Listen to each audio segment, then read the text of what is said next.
आइए आज पुनः कक्षा 10 के विद्यार्थियों का संस्कृत की कक्षा में स्वागत है। प्यारे बच्चों, कल आप लोगों ने संस्कृत गद्य में विश्व कवि रविंद्र पाठ में तीसरा या चौथा भाग पढ़ा था।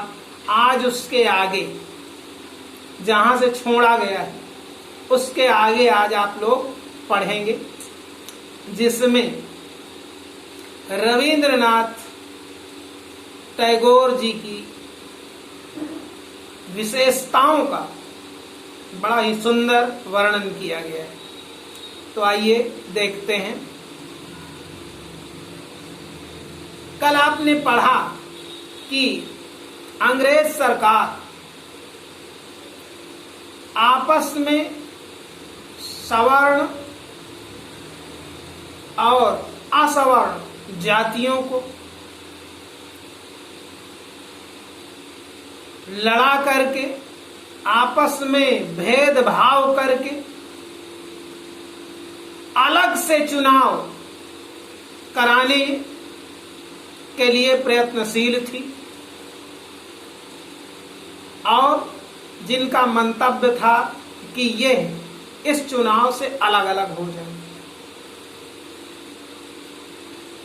इसके आगे आज आप पढ़ेंगे। बहुविरोधे कृतेपि ब्रिटिश शासकाः शांतिम न लेभिरे। उनका स्पष्ट उद्देश्य था क्या? हिंदू जाति का आपस में विभाजन।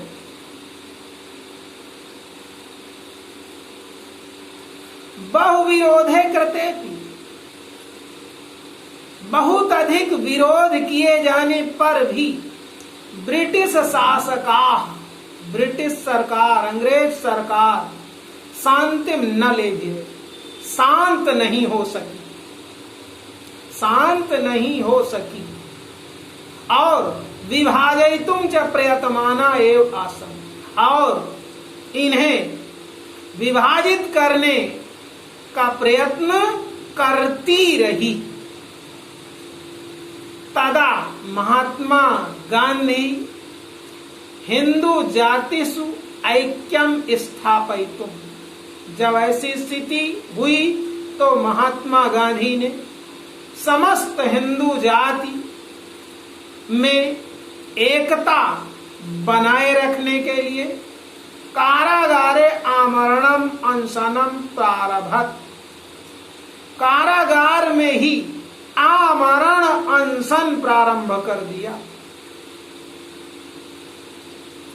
आमरण अनशन प्रारंभ कर दिया।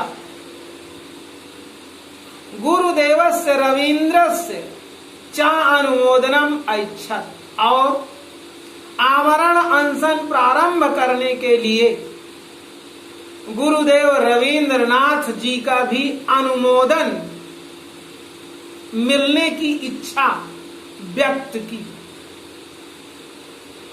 यतस्य महात्मा गांधी गुरुदेवस्य रवीन्द्रस्य केवलम आदरमेव न करो।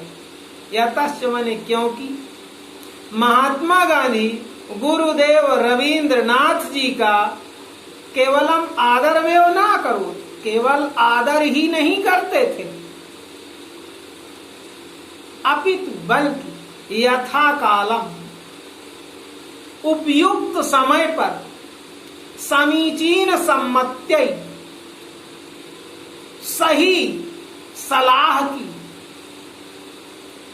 के लिए मुखम अपि इच्छते, उनका मुंह भी ताकते थे। मतलब अवसर, उपयुक्त अवसर पर उनकी इच्छा जानने की भी कोशिश करते थे। महात्मा एनम कवींद्रम रवींद्रम गुरुम अमन्यत। महात्मा गांधी कवींद्र रवींद्र को अपना गुरु मानते थे। रवींद्र तंत्री पत्रे भारतस्य एकतायै, फिर रविंद्रनाथ जी ने उस समय तार पत्र, उस समय एक चलता था, तार दिया जाता था, तारपत्र में भारत की एकता के लिए, सामाजिक अखंडता और सामाजिक अखंडता के लिए अमूल्य जीवनस्य बलिदानम, अमूल्य जीवन का बलिदान सर्वथा समीचीनम, पूरी तरह उपयुक्त है। तंत्री पत्र में उन्होंने लिखा कि भारत की एकता के लिए, सामाजिक अखंडता के लिए अमूल्य जीवन का बलिदान पूर्णतः सही है, किंतु जनाः दारुणायाः विपत्ते, लोग ऐसी कठिन विपत्ति में गांधिनः जीवनम अभिरक्षेयुः, किंतु लोगों को ऐसे कठिन विपत्ति के समय गांधी के जीवन की रक्षा भी करनी चाहिए। इति लिखित्वा प्रत्युत्तर, इस प्रकार लिख करके उत्तर दिया था। रविंद्र आमरणस्य अनशन समर्थन एवं न कृतवान, रविंद्रनाथ ने आमरण अनशन का केवल समर्थन ही नहीं किया, अपितु बल्कि प्रायोपवेशने प्रारब्धे, जब उन्होंने अनशन प्रारंभ किया तो पुणे कारागारम च गतवान, पूना के कारागार में उनसे मिलने भी गए। एवं बहुवर्णिकम गरिमा मंडितम साहित्यिकम, इस प्रकार से अनेक रूपों वाले, गरिमा मंडित, साहित्यिक, सामाजिक, दार्शनिक और लोकतांत्रिक उनका जीवन, काव्य भी वो मनोहारी, काव्य की भांति मन को हरण कर लेने वाला, सर्वेभ्य कल्याणकारी और सबका कल्याण करने वाला, प्रेरणादायी च भूत, तथा प्रेरणा देने वाला हुआ। 1,450 शततमे ईस्वीयाब्दे, सन 1941 ईस्वी में अगस्त मास सप्तमे दिनांके, सन 1941 ईस्वी की अगस्त महीने की 7 तारीख को रविंद्रस्य पार्थिव शरीरम, रविंद्रनाथ जी का यह पार्थिव शरीर वैश्वानरम प्राविशत, वैश्वानर माने होता अग्नि, अग्नि में प्रविष्ट हो गया, अर्थात उनकी मृत्यु हो गई। अद्यापि गुरुदेव से रविंद्र से वाक, आज भी गुरुदेव रविंद्रनाथ जी की वाणी काव्य रूपेण अस्माकम, कविता के रूप में, काव्य के रूप में, अस्माकम स्रोतस्विनी, स्रोतस्विनी माने होता है नदी, हमारे नदी की धारा की भांति सततम प्रवहती, निरंतर बहती ही जा रही है। आज भी गुरुदेव रविंद्रनाथ की वाणी काव्य के रूप में हमारे समक्ष नदी की धारा की भांति निरंतर बहती ही जा रही है। अधुनापि करालस्य कालस्य, अब भी कराल काल के हाथ उनकी वाणी को मौन न बना सके। एक प्यारा सा श्लोक उनकी महानता के विषय में, जयंती ते सुकृतिनो रस सिद्धा कवीश्वरा, नास्ति येषां यशः काये जरा मरणजम भयम्। रस सिद्धा सुकृतिनो कवीश्वरा,